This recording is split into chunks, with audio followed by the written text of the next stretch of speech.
Maligayang pagbisita at pagbabalik po sa ating munting channel. Narito na po, ang karugtong ng ating istorya. Ika-434 na kabanata.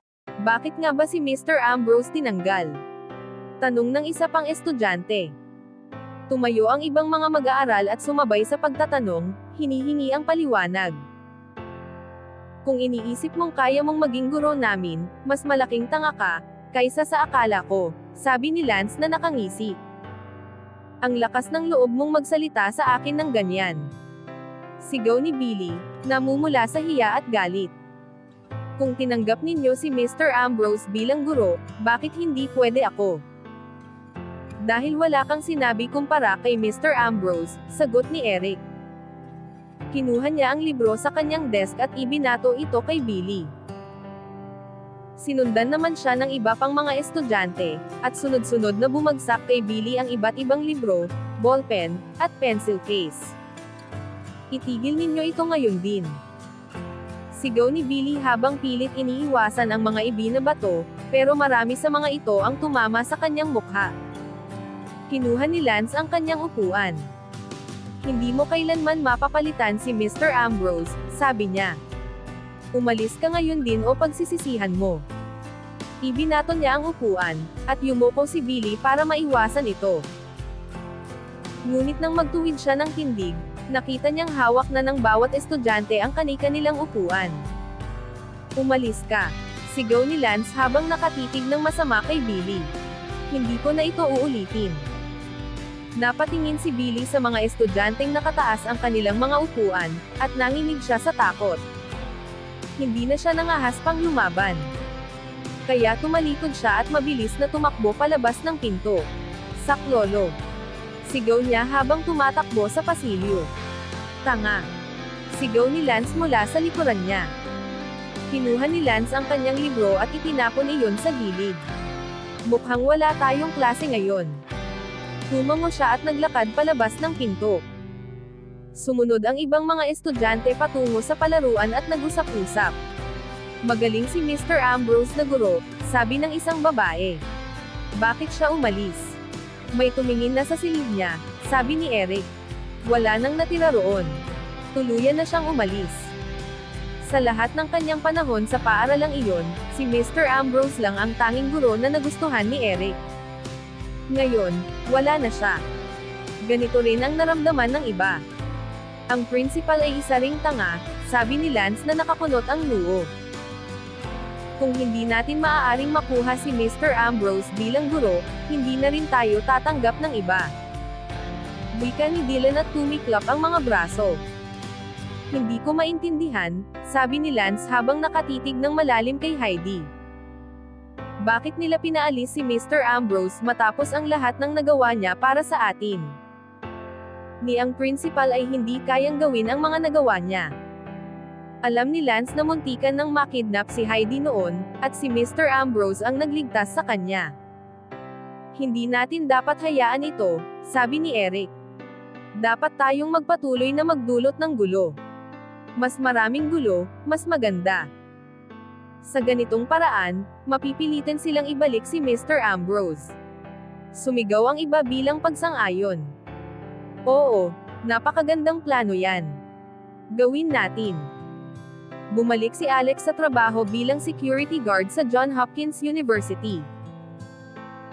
Inakala ng lahat na nagbakasyon lang siya, kaya't bukod sa ilang magalang na tanong tungkol sa kanyang bakasyon, nagpatuloy siya sa trabaho na parang walang nangyari.